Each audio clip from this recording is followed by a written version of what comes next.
¿Qué tal? ¿Cómo estás? Bienvenido a este canal de YouTube. Hoy quiero explicarte cómo evitar la enfermedad arterial, cómo evitar la aterosclerosis y realmente aprender a cómo tener unas arterias sanas sin dejarnos confundir por todo lo que nos viene de fuera. Antes de nada, bienvenido a este canal de YouTube, Marcos Bodoque. Decirte que soy especialista en nutrición y en un enfoque integral de la salud, así que si no quieres perderte este tipo de contenido, no te olvides de suscribirte, que además a mí me ayudas un montón. Bien, según la creencia popular, la aterosclerosis, la enfermedad arterial, el taponamiento de las arterias, ¿a qué se debe? Se debe al malvadísimo colesterol. Aquí te voy a dejar un vídeo donde puedes profundizar sobre el colesterol, sobre lo importante que es como molécula para la vida. Pero bueno, ¿qué decirte, ¿no? Con este colesterol? Siempre me gusta hacer una analogía, ¿no? Que es el hecho de echarle la culpa del colesterol porque haya un taponamiento de la arteria es como echarle la culpa a los bomberos de que haya un incendio. Es decir, siempre que hay un taponamiento de la arteria va a haber colesterol, igual que cuando hay un incendio va a haber bomberos. ¿La culpa del incendio es de los bomberos? No. ¿La culpa del colesterol es la aterosclerosis? Creo que no. Entonces, ¿qué es lo que debemos entender? Que el colesterol no es causa de enfermedad arterial. El colesterol está ahí, interviene en el proceso de la formación de la placa arterial, pero porque es una de las primeras líneas de defensa para protegernos cuando ya se ha producido un daño en el endotelio. El colesterol está ahí para ayudarnos. En vez de bajarlo, lo que deberíamos es favorecer una buena función del colesterol, una buena función del organismo en general. Entonces, hoy quiero hablarte de lo que realmente provoca esta enfermedad arterial y todo lo que tienes que hacer para tener unas arterias sanas y sobre todo generar una buena prevención en el caso de que aún tengas la posibilidad o reducir todos los riesgos si ya estás en una edad avanzada. ¿Qué es lo más importante? No es el colesterol. En primer lugar, lo más importante es la inflamación. Si tenemos un estado de inflamación crónica de bajo grado, que es algo que está muy presente hoy en día, constantemente vamos a estar en riesgo. ¿Por qué? Además de que todo nuestro organismo va a funcionar peor y es más probable que se generen problemas a todos los niveles, no va a ser diferente en nuestro endotelio, en nuestras arterias, el colesterol va a oxidarse. Entonces no es el colesterol, es que el colesterol lo oxidamos. Y justamente además oxidamos un tipo de moléculas que no deberían estar presentes si nuestra alimentación fuese la adecuada. Son unas moléculas de muy pequeña densidad que son justamente las que se producen en nuestro hígado cuando comemos un exceso de azúcares y carbohidratos refinados. Todo lo contrario a lo que nos han vendido. Es decir, comer alto en grasa lo que hace es que se desarrolle o se forme un colesterol que es saludable y que no tiene riesgo de quedarse taponado en las arterias. En cambio, cuando obligamos a nuestro hígado a producir triglicéridos en exceso por ese exceso de azúcar y carbohidratos refinados, se produce un tipo de molécula transportadora de colesterol de muy poca densidad, que esa es la que puede ser problemática si hay un estado de inflamación en el organismo. Es decir, si estuviésemos sanos y con un buen estado de nuestro organismo, incluso ni esto sería un problema, porque al final nuestro organismo tendría la capacidad de volver a esa homeostasis sin ningún problema. Entonces, el primer factor de riesgo es la inflamación crónica de bajo grado. Esto lo puedes medir en analíticas, principalmente con el valor de la PCR. Esto es un valor muy importante a tener controlado. En segundo lugar, algo que no se tiene en cuenta también, pero que es vital para proteger la salud de nuestras arterias, es la hiperinsulinemia, es decir, los niveles elevados de insulina en sangre. ¿Cuál es el precursor de estos niveles elevados de insulina en sangre? Los niveles elevados de glucosa en sangre. De nuevo, si llevas una alimentación alta en azúcares, en carbohidratos refinados, tus niveles de glucosa van a estar constantemente elevados y con el tiempo desarrollarás esa resistencia a la insulina, tendrás un estado de hiperinsulinemia. Pues esta hiperinsulinemia lo que hace es dañar tus arterias y es uno de los factores más peligrosos. Entonces, lo que tienes que controlar son tus niveles de glucosa en sangre, no elevarlos constantemente, no tenerlos en niveles muy elevados y evitar esta resistencia a la insulina. Esto realmente está detrás de este endurecimiento de las arterias y de esta enfermedad arterial. Por otro lado, tenemos prácticamente todos una deficiencia crónica de vitamina C.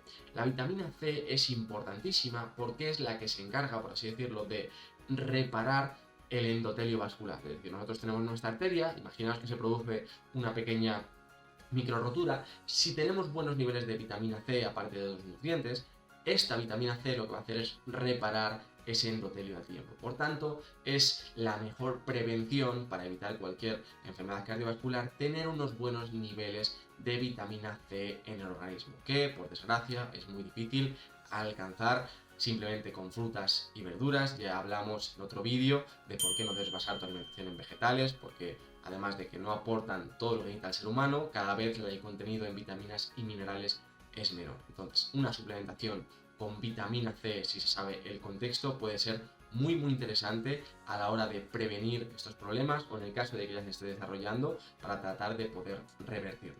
Por otro lado, una problemática brutal a la hora de este endurecimiento de las arterias, que es al final esa causa, ¿no? Cuando la arteria está muy rígida es más posible que se dañe, es el exceso de calcio. Es decir, suplementos de calcio son muy peligrosos para la enfermedad arterial. Se puede calcificar las arterias si tenemos un exceso de calcio y muy de la mano, sobre todo, si no tenemos un suficiente aporte de vitamina K2.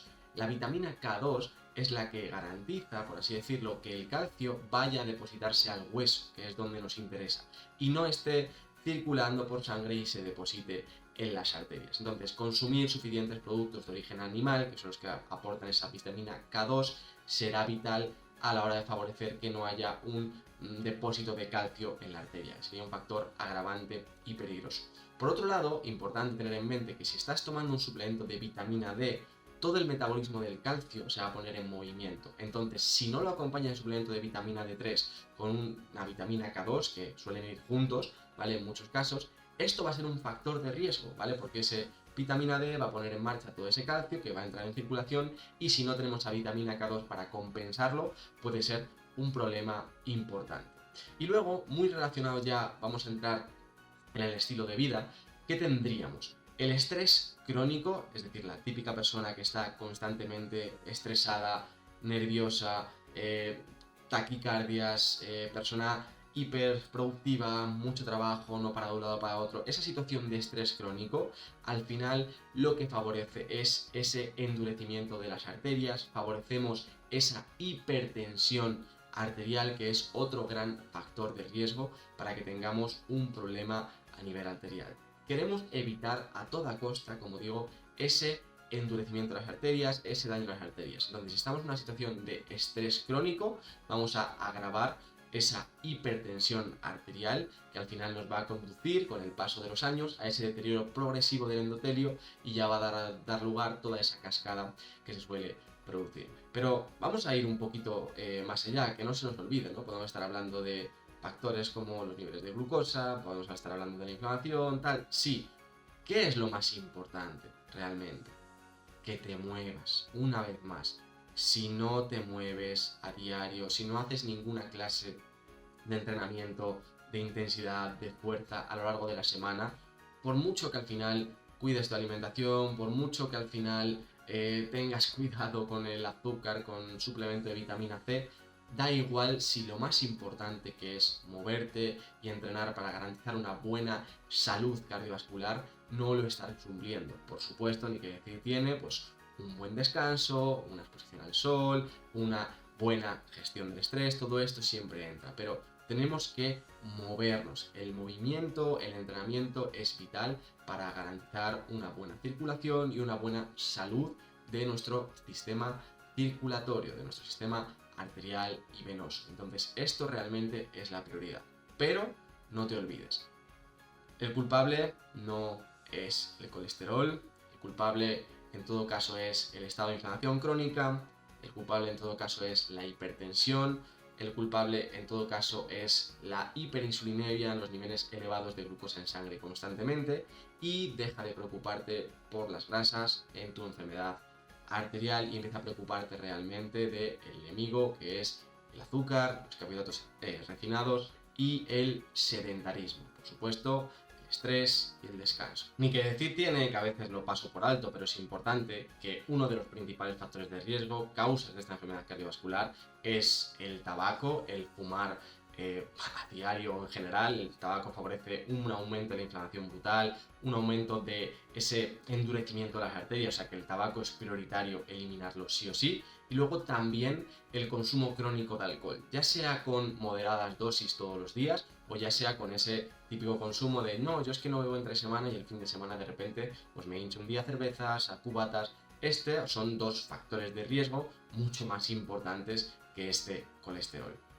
Espero que esta visión un poquito más global de este problema te ayude, porque si no, al final lo que ocurre es lo de siempre. Tú vas al médico, colesterol por encima de 200, cuidado, estás en riesgo de enfermedad arterial, no te van a decir nada más que tómate estas estatinas, ni te va a preguntar lo que comes, ni te va a preguntar cuánto ejercicio haces, ni te va a proponer antes que todo esto que hagas un cambio de alimentación, un cambio de ejercicio, mejores tu estrés, tu descanso, por supuesto, estatinas. Entonces, ¿qué tenemos que tener en mente? Que tenemos que hacer un cambio de hábitos, un cambio de estilo de vida. Si al final tú eres una persona que cuida su alimentación, una alimentación baja en azúcares, en carbohidratos refinados, una alimentación baja en carbohidratos, con buena cantidad de proteína de origen animal, grasas saludables, algo de vegetales, si además tienes un movimiento diario aceptable, entrenas con regularidad, tienes un buen porcentaje de grasa, una buena cantidad de masa muscular, gestionas el estrés de forma adecuada, no debes preocuparte para nada por tener esa aterosclerosis o enfermedad cardiovascular. ¿Por qué? Porque estás expresando todos los genes, estás haciendo que tu organismo funcione de tal forma que es imposible que esto te ocurra. Y si eres de ese pequeñísimo porcentaje de la población que tiene una condición genética que va a hacer que ese deterioro de las arterias sea inevitable y va a acabar desarrollando a lo mejor esa enfermedad cardiovascular, al menos pues trata de hacerlo lo mejor posible para que demoremos lo máximo posible esa situación. Espero que este vídeo te haya gustado, sobre todo te haya aportado. Si lo encuentras de valor, no te olvides de darle me gusta, de compartirlo, y si no estás suscrito, ese pequeño gesto me ayuda muchísimo, no lo sabes. Gracias por estar aquí, nos vemos en el siguiente vídeo y espero que tengas un buen día.